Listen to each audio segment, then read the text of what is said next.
O mês passado a gente falou sobre o tema morte e não é todo mundo que ficou satisfeito com aquilo que foi dito, mesmo porque o assunto, qualquer assunto que se trata aqui, ele dá margem. Ó, tá abrindo, quem quiser sair correndo, faz favor, aproveita. Nós vamos falar até as 10h30 hoje. Quem sai primeiro é corintiano, sai. Aliás, falar em Corinthians, o Neto proibiu de falar que o Santos ganhou de 3-2 e que vai ser o campeão. Não pode falar, não é isso, Neto? Eu não vou falar que o Santos ganhou de 3-2 e está na final. E exatamente, aproveitando aí o Corinthians, o pessoal pediu que eu pedi um exemplo que o senhor veio tirar a jaqueta, né? Que era como um desencarne em tirar a roupa. Pediram algo mais real, então a gente vai fazer uma morte real de um corintiano. Alguém se habilita? Não sei por que riram, provavelmente porque acharam que era uma piada, mas a morte passa a ser uma piada quando a gente tem medo. Tudo que a gente tem medo, a gente faz uma piadinha. E essa piada, ela justifica diante de um medo. Ou você chora ou você ri. Todo mundo tem medo da morte. Todo mundo traz inerente em si esse medo de morrer. Quem não tem medo da morte?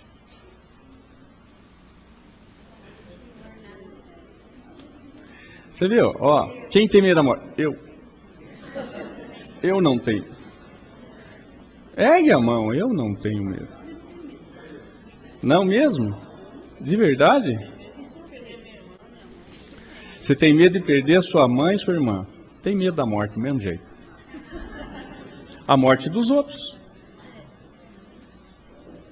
Quando a morte traz algo para nós de desconforto, e sempre traz, existe o medo. Que é o medo, você viu a palavra que você usou? Me permita lembrar? Perder minha mãe, meu irmão. Essa ideia do perder ainda é muito forte. Então, nós temos dentro de nós a ideia da perda. E a grande questão que fica, que até a Eliana me comentou, quando se fala da morte, o tema faz com que a gente, mesmo entendendo a reencarnação e a morte, a gente ainda fica naquela dúvida. Mas o meu pai, que já desencarnou há 15, 20 anos, quando eu desencarnar, ele vai estar encarnado, eu não vou encontrar com ele. Então vai começar a haver um distanciamento entre as pessoas que se amam. Essa questão é fundamental. O medo de se distanciar daquelas pessoas dos quais a gente nutriu o afeto. Existe o luto, que é a dor da separação. Essa separação, ela causa um desconforto tal que desequilibra determinadas pessoas a ponto de entrar numa depressão profunda e chegar a desencarnar também pela dor. Tal a dificuldade em entender ou compreender como que a morte. Então, a gente entendendo um pouco mais, pelo menos didaticamente, a mecânica da reencarnação, nos ajudaria a tirar um pouco esse receio do distanciamento. Você vê como a gente também não está contente com nada, né? Perder. Daí fala, não, tem a reencarnação, você volta. Ah, mas volta, eu não vou encontrar. Nunca está contente, né? Vai reencontrar.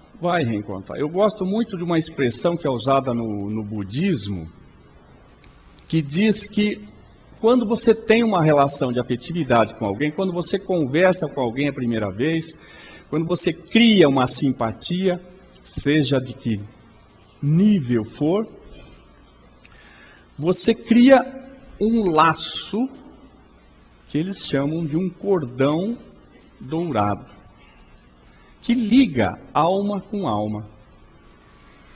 Quanto mais esse relacionamento se aprimora, esse laço vai aumentando em espessura, vai se tornando mais denso. Mas jamais se rompem. Jamais se rompem.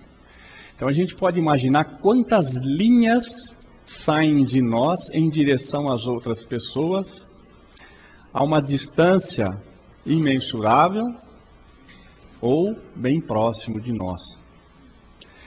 Eis aí o motivo que Jesus chamava de próximo o próximo. É aquele que está ligado a você, independente da distância, que faz com que ele esteja próximo. Se você mexer essa linha, repercute no outro, ainda que esteja uma distância muito grande. Então Jesus faz essa referência, que a relação de proximidade, ela é permanente. Quem é o próximo? É aqueles aos quais nós fazemos ou atuamos de acordo com a vontade de Deus. Esse é o próximo, aquele que se usa de misericórdia para com o próximo, aquele que se usa da compaixão para com o próximo. E nesse estado de compaixão, de misericórdia, de piedade, seja lá em que nível a gente possa estar sentindo isso, a gente junta esse laço que eu me referi a respeito do budismo. E aí nós somos próximos. E esse laço jamais se rompe. Isso é importante que a gente diga, não é uma ideia do Espiritismo. Não é uma ideia que foi escrita por Kardec. Não é um conceito novo. Isso vem desde a antiguidade, desde muitos e muitos anos. Os antepassados indígenas, eles têm essa ideia de que os laços não se rompem. Vejam que existem as danças para os antepassados. Eles sabem que os antepassados estão com eles nas danças tribais. E isso, segundo o Livro dos Espíritos, é um germe que Deus colocou na alma de cada um no momento da formação espiritual, que nós carregamos por toda a eternidade. A ideia concreta de que existe a espiritualidade. E não existe no planeta nenhuma cultura que não seja espiritual. Nenhuma. Em qualquer ponto do nosso planeta, todas as culturas têm uma relação com a espiritualidade. Então a gente não pode dizer que isso é cultural. A gente não pode afirmar que a espiritualidade é algo aprendido por nós, mas é algo sentido. Sentido por nós. Quando a gente fala de sensação, nós estamos falando de alma. Nós não estamos falando de corpo físico. E quando a gente fala de morte, essa que é a perda, nós estamos falando de corpo físico. Nós não estamos falando de alma. Então é natural que tenha a dor, a saudade, o choro, né? A desesperança, aquela falta de consolação, porque foi apartado de nós alguém que nós amamos. E é muito comum o parente dizer o seguinte: é um pedaço de mim que foi embora. Alguém já falou isso? Ou alguém já ouviu isso? Quando se diz que é um pedaço de mim que saiu, é essa fusão espiritual. Porque fisicamente não saiu nada, vocês concordam? Essa ligação que no nosso inconsciente ela está no corpo e ela é muito forte. Ela é tão forte que há uma necessidade muito grande dos parentes verem o corpo antes de ser enterrado ou cremado. Existe muita dificuldade em aceitar a morte quando esses parentes não veem fisicamente aquele que desencarnou. Né? Um desaparecido ou um acidente grave, alguma coisa assim. Então nós temos a nossa ligação física com o corpo, então o que a gente pode dizer é que é natural essa dor e essa sensação de perda. Nós não vamos nadar contra a correnteza e chegar a ponto de falar, você não pode chorar porque você perturba aquele espírito que desencarnou. Isso é muito comum de ouvir dentro de centros espíritas. E eu digo para vocês, quem é que consegue parar de chorar a hora que está chorando, ou dar risada a hora que está deprimido, ou se deprimir a hora que está rindo, simplesmente porque alguém fala, para de chorar, ri agora, né? Fique deprimido, fique alegre. É uma energia que nós temos. É uma força que existe internamente na alma e em contato com o corpo físico gera um reflexo físico que a gente chama de choro, que a gente chama de risada, a gente chama de alegria, dá os nomes, né?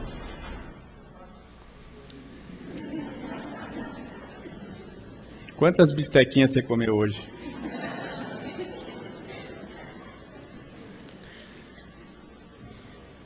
Tudo bem? É só para acordar. Porque a gente fica falando de um tema pesado, né? Então é bom para acordar. Faz outro daqui a pouco, daqui 10 minutos. Onde a gente estávamos? Então, a morte dá essa sensação da perda, e que é natural, e que traz do choro, a questão do choro, né? Então, essa energia que vem e sai na forma de lágrima, não tem como a gente controlar. O que a gente pode fazer é uma outra coisa. É redefinir esse choro, essa saudade. Então, eu queria agora um pouquinho do auxílio de vocês. Por que que a gente chora? O que nos motiva a chorar? Pensa um pouco. Não vai falar assim, é tristeza. Não, o que que motiva?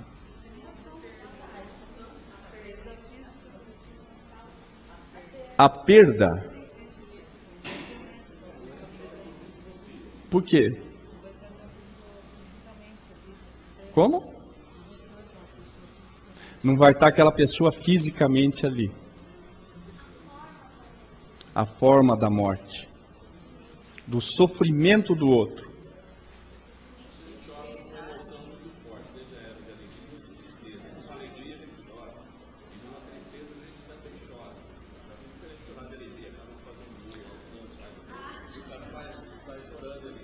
Sai chorando.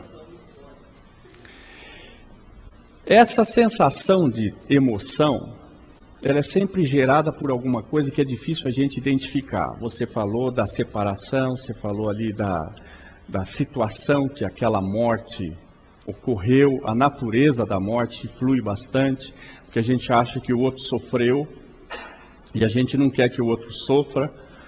Vai ser motivo da próximo mês, se o Neto me pagar o mês certinho. Daí a gente vem falar disso, o que nos motiva isso, né? Então, sempre tem uma emoção que é difícil a gente identificar de onde que ela veio. O que que brotou como uma emoção.